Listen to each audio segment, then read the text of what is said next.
On a le plaisir de recevoir aujourd'hui Philippe Le Maguerès, qui est directeur général adjoint de Opinionway. Bonjour Philippe. Bonjour Julien. Bonsoir même, Bonsoir, puisque oui. c'est même très tard par rapport à l'heure du couvre-feu. Oui. Et donc on va aborder ensemble le sujet, la data, un pharmacon pour la décision marketing, comment faire un remède plutôt qu'un poison, puisque ça a été l'objet de votre thèse que vous avez écrite il y a maintenant 2 ans, 3 ans. Il y a une grosse année, on va Une dire. grosse année, voilà. D'abord, est-ce que vous pouvez nous rappeler brièvement le métier d'Opinionway? Alors, Opinionway est un institut d'études marketing et de sondage d'opinion qui existe depuis une vingtaine d'années maintenant. On est présent en France et on développe de plus en plus de bureaux à l'international, notamment en Afrique et en Europe de l'Est. Alors, est-ce qu'on peut définir, avant de rentrer dans le vif du sujet, le terme de pharmacon? Alors, pharmacon, en fait, l'idée m'est venue en me disant que finalement, il y avait des bons côtés à l'exploitation de la data et il y avait également des écueils, des limites, des faiblesses dont il fallait prendre conscience. Donc, ça m'a fait penser à cette image du pharmacon qui a donné le médicament, qui a évidemment des vertus, mais qui peut aussi avoir des limites. Donc, il faut respecter, j'ai envie de dire, une certaine posologie, finalement, pour que ce soit efficace. Alors, si on regarde même l'étymologie, c'est le remède, le poison et le bouc émissaire. Exactement. C'est ça. Pourquoi vous utilisez ce terme pour qualifier la data? Alors, en fait, c'était une façon de positionner ma thèse professionnelle que j'ai écrite sur ce sujet. C'était une bonne façon, je trouvais, de mettre cette ambivalence et surtout d'éviter à la fois les discours très favorables à la data, qui ne jurent que par la data, et puis à l'inverse, les contempteurs de la data qui la vouent aux gémonies. Et je pense qu'il y a besoin, en fait, d'avoir une vision plus équilibrée et de se dire dans quelles conditions ces données peuvent être extrêmement utiles pour prendre de meilleures décisions marketing. Et alors, j'imagine que pour écrire cette thèse, vous avez fait un constat, vous avez regardé ce qui se passait aujourd'hui. Quel est le constat que vous avez fait sur l'utilisation de la data pour le marketing aujourd'hui? Alors, en fait, je pense que c'est intéressant rapidement de brosser la situation il y a, Ouais. on va dire, une trentaine d'années. Moi, j'ai commencé ma carrière professionnelle il y a 25 ans. Et de comparer par contraste la situation de l'époque et la situation aujourd'hui. Au début des années 90, on est dans un marketing avec assez peu de données. La donnée coûte cher, elle est longue à produire et elle est réservée à certains usages, à des questions vraiment stratégiques. Et le reste, j'ai envie de dire que c'est les gros décisionnaires qui prennent les décisions en fonction de leur expérience et pas forcément en s'appuyant sur la donnée. D'accord. À l'inverse, aujourd'hui, on croule sous la data. On voit bien, il y a des explosions, data déluge, etc. en permanence. Donc on est dans une situation complètement inverse où on est au contraire saturé par la donnée et il s'agit de l'organiser, de l'orchestrer pour la rendre accessible et exploitable et venir nourrir la prise de décision. Donc on voit, on est dans des situations complètement diverses, différentes en matière de quantité d'informations, de diversité d'informations, de volume, variété, etc. d'informations. En revanche, souvent, on a gardé, c'est ce que je constate, l'état d'esprit qui prévalait dans le marketing dans les années 90, un marketing de persuasion, marketing assez mécanique, et on garde un peu cet état d'esprit alors qu'on dispose d'autres moyens et également on oublie de prendre en compte les énormes changements qui se sont produits dans la société dans cet espace de 25 ou 30 ans. Et en préparant votre intervention, vous nous disiez également que finalement, avec la data, on est devenu presque encore plus agressif en pensant parfois être un peu plus personnalisé et que finalement, ce n'était peut-être pas le meilleur moyen. C'est là aussi le côté poison de l'utilisation de la data. C'est effectivement un des écueils de la data, c'est de vouloir à tout prix imposer, entre guillemets, une relation au public que l'on cherche à séduire ou que l'on cherche à convaincre. Et en fait, dans le digital, la valeur, elle ne se crée que lorsqu'il y a une interaction qui se produit. Et il y a une interaction qu'à partir du moment où les deux parties ont envie d'interagir. Et donc c'est ce changement en fait total de modèle et qui est vertueux pour les marques, puisque cette interaction va fournir beaucoup d'éléments aux marques, beaucoup de compréhension sur les attentes, etc. Donc il faut nourrir cette interaction plutôt que d'imposer des messages. Pendant la préparation, effectivement, on avait évoqué le cas de cet outil de retargeting publicitaire, qui est relativement agressif, qui va vous poursuivre sans tenir compte finalement de ce qui a pu se passer. Je pense que tout à chacun a déjà vécu cette expérience de continuer à être targeté alors qu'il a déjà acheté le produit qu'on est en train de vendre. Et on va en parler exemple. parce qu'effectivement, ça pose des vraies questions sur les modèles économiques. Mais vous disiez également que finalement, parce qu'on parle aussi du client au centre, quand on a fait, quand on a discuté et avec la transformation digitale, c'est vrai qu'on se dit souvent, on a redécouvert les marques ont redécouvert que finalement ils avaient un client il y a très peu d'années, alors que finalement c'est l'essence même de la plupart de ces marques. Cependant, vous pensez que finalement le client n'est pas au bon endroit dans la prise de décision, on ne prend pas dans cette prise de décision suffisamment le client. Voilà, le client et puis aussi les partenaires de l'entreprise. Alors, effectivement, un des changements majeurs qui s'est produit au cours des 25 dernières années, pour moi, c'est une transformation de la relation de la marque avec l'ensemble de ses parties prenantes. Donc, en particulier les clients, mais ça pourrait être vrai aussi avec les collaborateurs, les associations, etc. Et en fait, l'importance de cette relation, elle est de gagner en empathie avec son client. Ça ne veut pas dire qu'on va faire forcément tout ce que les clients demandent. Non, on va en tenir compte. Et le fait de pouvoir en tenir compte pour renforcer le lien avec ce client, ça va générer de la valeur pour la marque. Alors, c'est peut-être pas une valeur à court terme, une valeur monétaire, mais il y a beaucoup d'autres monnaies que l'on peut créer dans la relation. Il y a la monnaie de la confiance, par exemple. Vous avez la monnaie de la connaissance. Donc, il y a plein de monnaies différentes qui ont beaucoup de valeur également et qui vont permettre, en fait, aux marques de rentrer dans une relation à long terme. Et, quelque part, c'est la définition de la brand equity, c'est d'assurer, la force d'une marque, c'est la capacité à générer des revenus dans la durée. Et alors, quelle est justement votre vision sur la data au service du marketing? Selon vous, comment elle doit se positionner? Finalement, comment elle doit servir le marketing? Parce qu'on a bien compris comment elle doit se positionner, mais comment elle doit servir? Alors, deux choses. Un, la data, elle est devenue indispensable dans l'environnement dans lequel on est.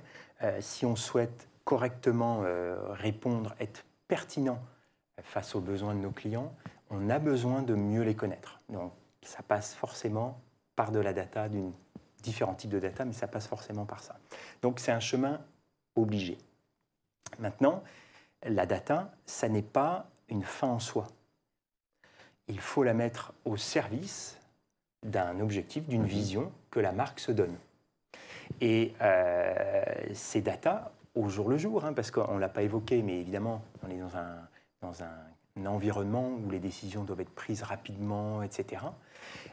Toutes ces décisions-là, quelque part, elles doivent être mises en perspective, dans une perspective de moyen terme, en se disant finalement, est-ce que les actions que je suis en train de mener me permettent de renforcer ce lien, de renforcer la relation que j'ai avec mon client, parce que je sais que c'est ça qui va être source de valeur pour ma marque demain. Et alors, quelles sont justement les bonnes données à croiser pour que la data serve au mieux le marketing? Alors, dans ce que tu dis là, il y a une notion qui est extrêmement importante, c'est la notion de croisement, ou moi j'aime bien utiliser le terme d'hybridation de données.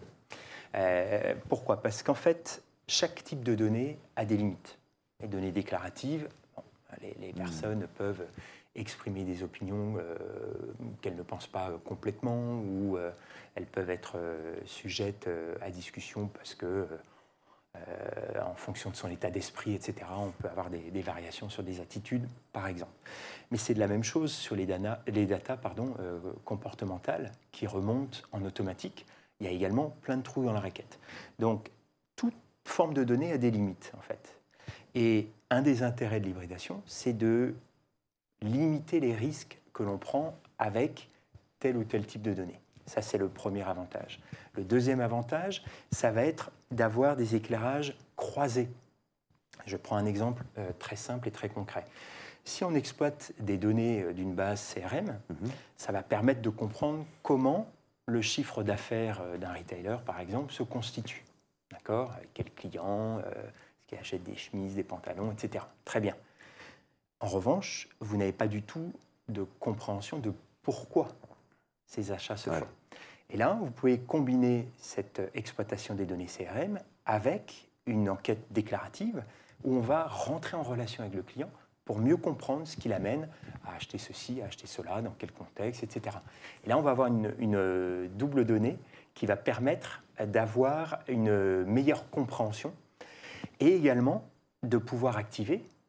On est rentré pleinement dans un monde digital et par exemple le lien avec le CRM ou la navigation web, etc. On va pouvoir, en hybridant ces données, exploiter, activer différents segments en fonction de réponses déclaratives. Mais alors là-dessus, finalement, parce que ce que vous dites, c'est que la data parfois est devenue un outil d'agression marketing.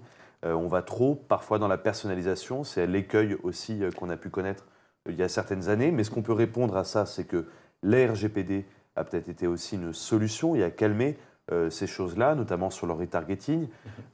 Est-ce que ça suffit? Est-ce que finalement le RGPD est une bonne mesure qui va protéger l'utilisateur? Est-ce que c'est un frein pour aller mieux le connaître? Quel est votre avis sur la question? Il y a besoin de fixer un cadre. Ouais. Parce que, comment dire, les consommateurs ou les citoyens, quand on les interroge sur ces questions de data privacy, c'est un sujet qui est assez sensible, même si par ailleurs, dans leur comportement, ils peuvent laisser leurs données extrêmement accessibles. Il y a un peu le paradoxe des citoyens là-dessus. Cela dit, il y a besoin quand même de fixer un cadre qui permette un respect mutuel entre des marques vis-à-vis des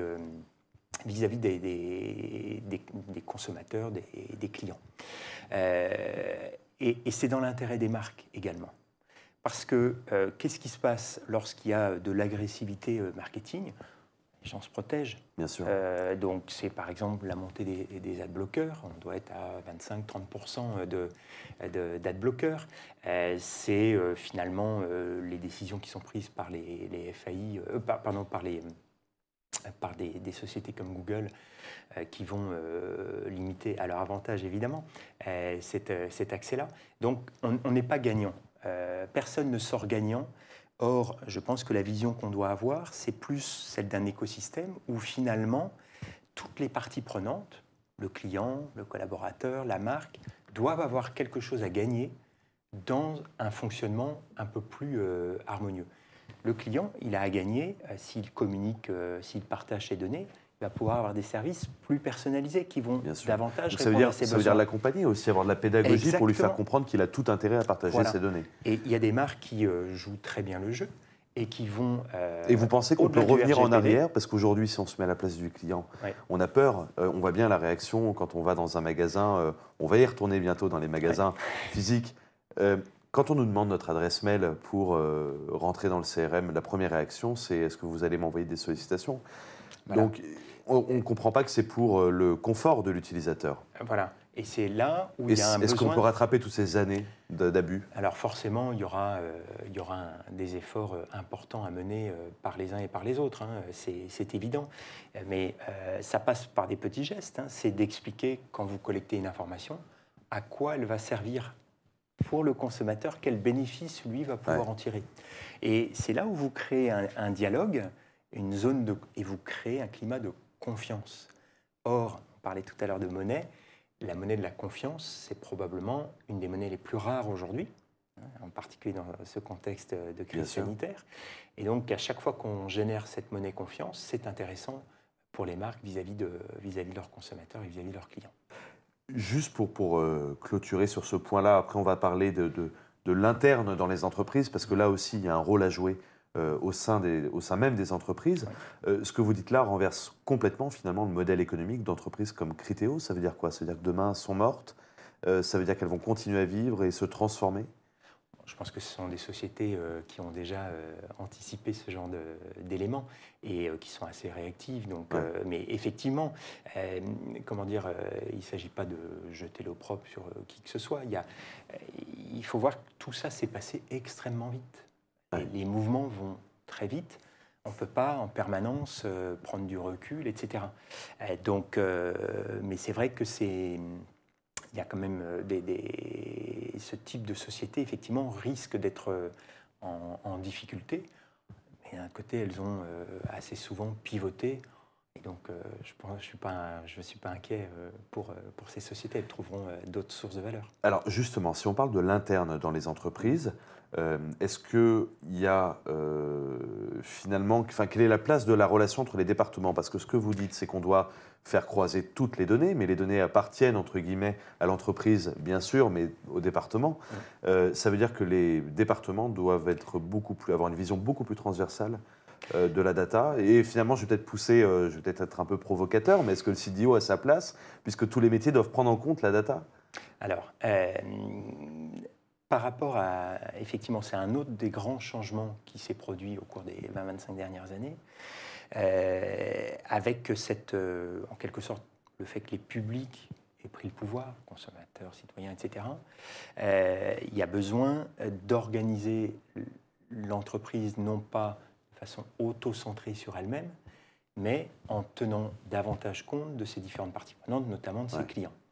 Et si l'ensemble des départements sont alignés sur la réponse à apporter aux clients, à ce moment-là, elles vont pouvoir partager davantage ces informations parce qu'elles vont avoir à y gagner également, parce que ça va les aider à mieux remplir la mission qu'ils ont à remplir s'ils sont, je ne sais pas, à la relation client ou à la logistique, etc. Ça veut dire qu'il faut travailler, il faut passer par l'acculturation aussi des équipes. Alors, oui. Parce que la question de la transformation, ce n'est pas une question technologique. Bien sûr. C'est jamais si compliqué que ça, la technologie.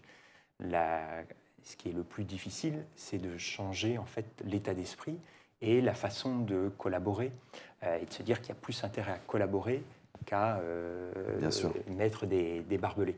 Et par rapport aux fonctions de type CDO, à partir du moment où on souhaite que l'ensemble des données puissent plus facilement circuler au sein de l'entreprise, ça engendre un besoin de gouvernance des données.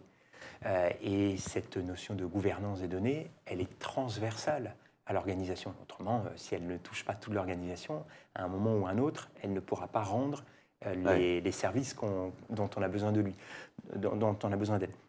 Donc je pense non, au contraire, que des fonctions de cette nature, au contraire, vont devenir des missions transversales dans les organisations, un peu comme les RH, un peu comme la finance, et servir l'ensemble des départements de l'organisation. Alors, l'entreprise doit partager la donnée en interne. Est-ce qu'elle doit partager aussi finalement la donnée avec le client? C'est-à-dire, voilà, j'ai telle donnée sur Philippe, je sais qu'il a une chemise blanche, tel jour. Est-ce que je dois lui partager cette donnée avec lui et faire preuve de transparence? Alors, en fait, la question, j'ai envie de dire, elle se pose de la façon suivante. Quel bénéfice ça apporte à ce client de lui donner cette information-là? Si vous êtes capable de transformer cette information en bénéfice pour votre client final, à ce moment-là, oui, ça peut être intéressant. Mais de façon en transparence avec lui. Parce qu'on voit que c'est compliqué quand même. Si on regarde la plupart des plateformes qui proposent, sans citer de nom, mais la plupart des plateformes proposent aux clients de récupérer sa donnée. Elles n'ont plus le choix. Parce qu'elles n'ont plus le choix. Il y a le cadre de je ne sais pas si vous avez fait l'essai. Moi, j'ai essayé pour voir. C'est illisible. On ne comprend rien. Oui, c'est compliqué. Donc, finalement, est-ce que là-dessus aussi, les entreprises doivent évoluer? Alors, je parle de géants américains, mais on peut parler de retailers français. En fait, le point là qui est évoqué, c'est l'esprit et la loi. L'esprit et la lettre, pardon. C'est-à-dire que si vous respectez le RGPD, etc., à la lettre, ok, très bien, vous rentrez dans les clous, vous évitez les amendes de 4%, etc. Bon. Mais il faut rentrer un peu plus, je pense, dans l'esprit et rentrer davantage dans cette relation. Pourquoi? Parce qu'en fait, oui, les clients peuvent être une menace pour une marque. On voit les boycotts, etc. Bien sûr. Mais ça peut être également de formidables opportunités pour les marques. Donc, il s'agit de créer en fait ce climat favorable à ces échanges. Je prends juste l'exemple des DNVB, qui justement jouent beaucoup sur la relation qu'elles établissent avec leur communauté. Et c'est vraiment un modèle qui croît à partir du centre très fort de relations établies avec un cœur de cible. Donc on voit que là, il y a une relation très forte qui est créée, un climat de confiance qui va se répercuter et qui va permettre de recruter de nouveaux clients. Donc, c'est des choses qui sont possibles. Après, c'est vrai que c'est un peu plus facile pour des nouvelles sociétés qui rentrent directement dans cet état d'esprit-là. Pour les entreprises historiques, l'effort d'acculturation qu'on évoquait tout à l'heure, Bien sûr. forcément, est un peu plus important à mener. Est-ce que l'IA peut aussi apporter des solutions à toutes ces problématiques marketing? Bien sûr. Bien sûr. Dans Pourquoi? quelle mesure? Alors, pourquoi? Parce qu'en fait, on l'évoquait tout à l'heure, on est face à une avalanche de données. Forcément, vous avez besoin d'adapter les outils, d'adapter également tout ce qui est stockage, etc., et modifier vos architectures de données pour pouvoir justement prendre en compte ces grands volumes de données. Et donc, l'intelligence artificielle, les intelligences artificielles, parce qu'il y a un buisson d'intelligence artificielle, vont permettre d'aller repérer dans des grandes quantités d'informations, enfin de données plus exactement, les gisements de valeur. Mais attention, ce n'est pas l'intelligence artificielle qui va le faire toute seule. On est d'accord. Il y a un besoin évidemment de travailler, c'est une intelligence augmentée, j'ai envie de dire, pour les analystes qui vont aller travailler ces données-là. Ça va les aider à aller plus vite là où il y a de la valeur. Philippe, il nous reste 5 minutes avant de clôturer cette interview. Est-ce que vous pouvez nous partager 2-3 cas d'usage vraiment très concrets de la bonne utilisation de la data au service du marketing? Oui. Alors, je vais vous donner 2 exemples. Un premier très simple qui consiste pour nous, chez OpinionWay, à exploiter des données d'open data. On s'est intéressé à l'image de la justice auprès des Français. Ouais. Donc, on a posé un certain nombre de questions et on a exploité également l'adresse du répondant pour calculer la distance entre le foyer du répondant et le premier tribunal de grande instance. Eh bien, on a vu des liens importants entre cette distance et les réponses qui étaient apportées. Par exemple, sur des éléments comme « Avez-vous déjà renoncé à déposer une plainte ?» On s'apercevait que les taux variaient de 1 à 2 en fonction de la distance que le répondant avait avec un tribunal de grande instance. Donc, c'est des choses qui existent. La France est un des pays les plus ouverts ou les plus avancés, on va dire, en termes d'open data. Donc, il y a plein de choses, mais c'est le réflexe qui est à créer. Deuxième exemple, plus lourd, on travaille pour l'association Prévention routière, dont l'objectif est de réduire la mortalité et l'accidentologie sur les routes françaises. On a mis en place, en fait, une communauté de participants qui répondent à des questions déclaratives, parce qu'elles ont l'habitude de répondre à ça, et on les a équipés également d'une application mobile qui nous permet de suivre, avec leur consentement, les déplacements automobiles qu'ils effectuent. Ouais. Donc on collecte de cette façon-là à la fois les comportements sur la route, on a en capacité de créer des indicateurs de qualité de conduite et de mettre en perspective avec ce que nous disent les répondants. Et on constate que parfois, ils sont conscients des risques qu'ils prennent et parfois, ils ne sont pas du tout conscients des risques qu'ils prennent. Je donne un exemple concret. On leur demande, alors, quand il y a des giboulées ou des pluies abondantes, qu'est-ce qui se passe? Je freine, je m'arrête, etc. Et puis nous, on constate, on a pris tous les tronçons, on a plus de 3 millions de kilomètres maintenant, on a pris tous les tronçons où on a identifié des fortes pluies et on a constaté que la vitesse, finalement, évoluait très peu sur ces tronçons. Voilà. Donc là, vous voyez, c'est extrêmement même votre intéressant. métier a changé, finalement. Et c'est justement ma mission au sein d'OpinionWay d'hybrider ces données pour apporter de nouveaux éclairages à nos clients et finalement répondre toujours à la même mission pour nos clients, limiter les risques quand ils ont une décision importante à prendre, saisir les opportunités et créer des sources de différenciation de valeur. Ce sera le mot de la fin. Merci infiniment, Philippe Lemaguerès. Merci. Je rappelle que vous êtes directeur général adjoint d'OpinionWay et que vous avez répondu à nos questions ce soir sur le thème la data, un pharmacone pour la décision marketing, comment faire un remède plutôt qu'un poison.